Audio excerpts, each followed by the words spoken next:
Hello students. So today I will start with the history chapter 1, what, where, how and when. So my name is Priyanka Sanyal. I am from TIGPS Siliguri. So let us start with the chapter.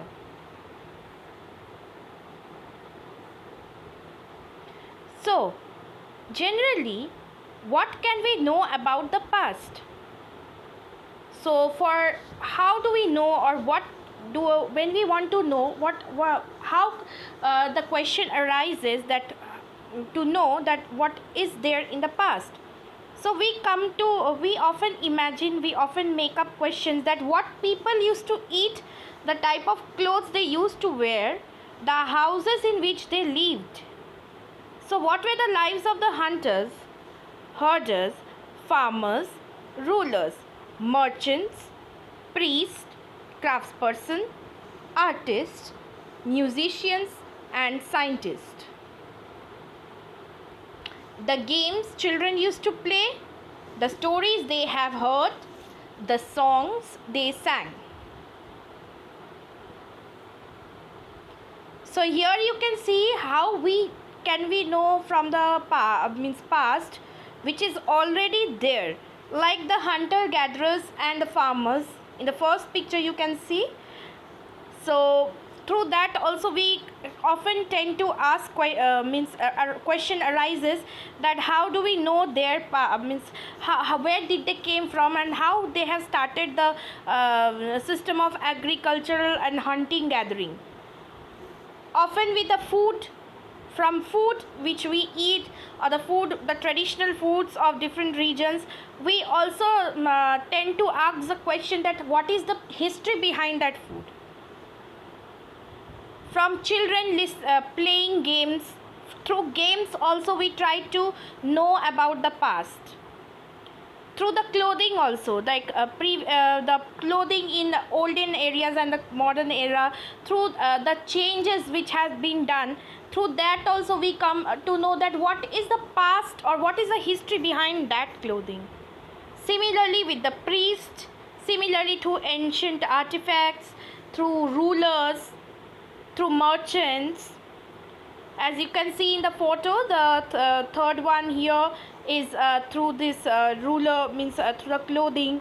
The fourth one is through the priest, and here is the ruler, ruler, king. And often we try to know our past by listening to different stories, ancient songs or music. So how do we know generally? So the question arises, the how do we know the past which is already there? So let us find out. So where did people live? So the first question comes before knowing the past, about the settlement of the people, that how the people have settled, what was the history of people living. So people had lived along the banks of the Narmada river for several 100,000 years. These people stayed on the bank of Narmada river as they knew about the vast wealth of plants in the surrounding forests. They used to collect roots, fruits and other forest produce for their food. Sometimes they also hunted animals. Now, people at first they used to live in the Narmada river, so they used to settle near the rivers. It is several thousand years I am talking about. So they used to in order to sustain their living, they stayed near the river. And through the river lots of resources we can find out. People used to do fishing. And near the river lots of trees and vegetation grows. So the people used to collect fruits and vegetables also from the forest. They used to sustain their living. They used to live their life by hunting animals and gathering food.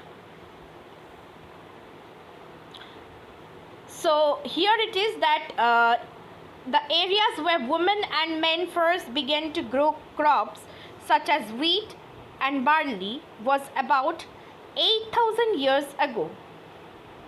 People also began to look animal. They also started rearing animals. They also started domesticate animals slowly. The people, after settling down near the river, they started to grow crops like wheat and barley, which is quite 8,000 from 8,000 years ago.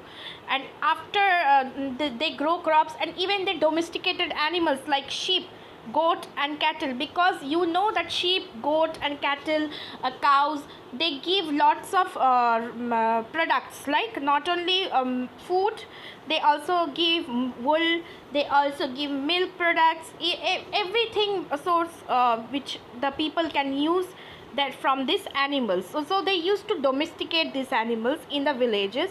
The places where rice was first grown are the north of the Vindhyas.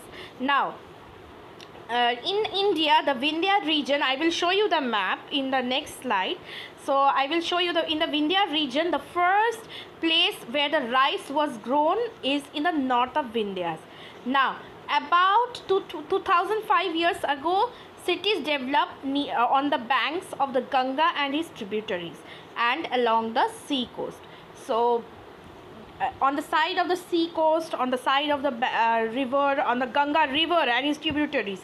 Now, what do you mean by tributaries here? Let me tell you. Tributaries means the small rivers which which again flows, which emerges from the larger rivers. So Ganga is a larger river, and from there small rivers are emerged, and that is known as tributaries. And along the sea coast, so cities develop near the rivers and sea coast, because I told you lots of resources, lots of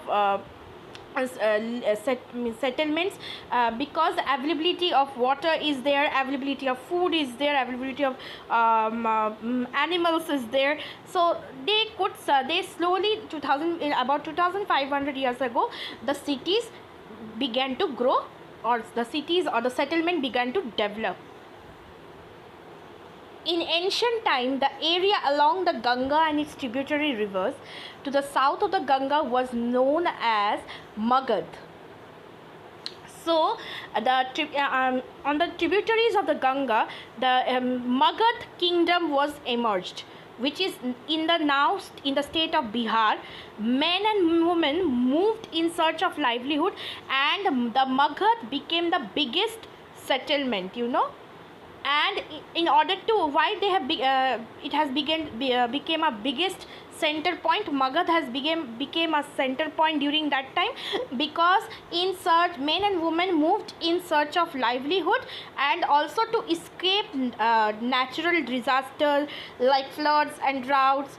These movements enriched the cultural tradition, that is due to the proper livelihood, the proper availability of sources, and in order to escape natural disaster which is happening in the other territories. So they used organized, they settled down in Magad. The movement of these people enriched their cultural tradition. The cultural traditions also soon enriched in Magad, which is now in the state of Bihar. People have shared new ways of carving stone. Not only they have doing farming, they are doing domestication of animals, and gathering foods and sources.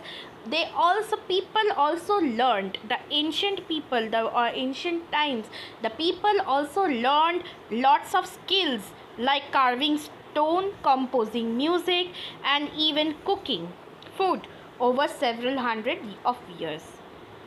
So let us move to the next slide. I hope you have understood. So the next slide is the map which I was talking about.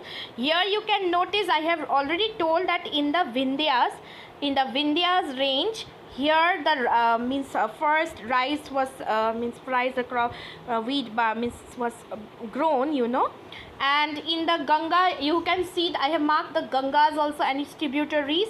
I have marked the Ganga and its tributaries also. Here you can see, and the Garo hills, and mentioned about the Garo hills, and in the tributaries of the Ganga sea, Chambal, Yamuna, and in the Indus river is also there. It has lots of tributaries again, like Satluj, Jhelum, and Chenab, and in the Magad is in the state of Bihar, which is near Ganga. It's near the Ganga, which I have marked in the arrow. The Magad was situated here. So the Magad, which is situated here in the state of Bihar. So this is the ancient map, which the name of the places you can notice. So let us move to the next slide. You will see I have mentioned to note. I want to all the students to notice in the map is the Garo hills to the north east and the Vindhyas in the central India. There were some of the other areas where agriculture developed. As I already said, agriculture had developed in Vindhyas, in the Garo hills. The places where rice was first grown was in the Vindhyas range. I also mentioned that.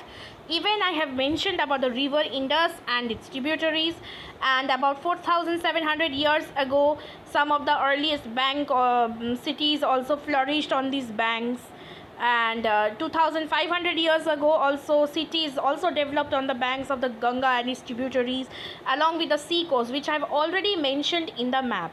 So I want you to notice in the map and according to the points which I have made in the slide. So children, that's all for today for the explanation of the part 1. So we will meet you in the next video. So thank you.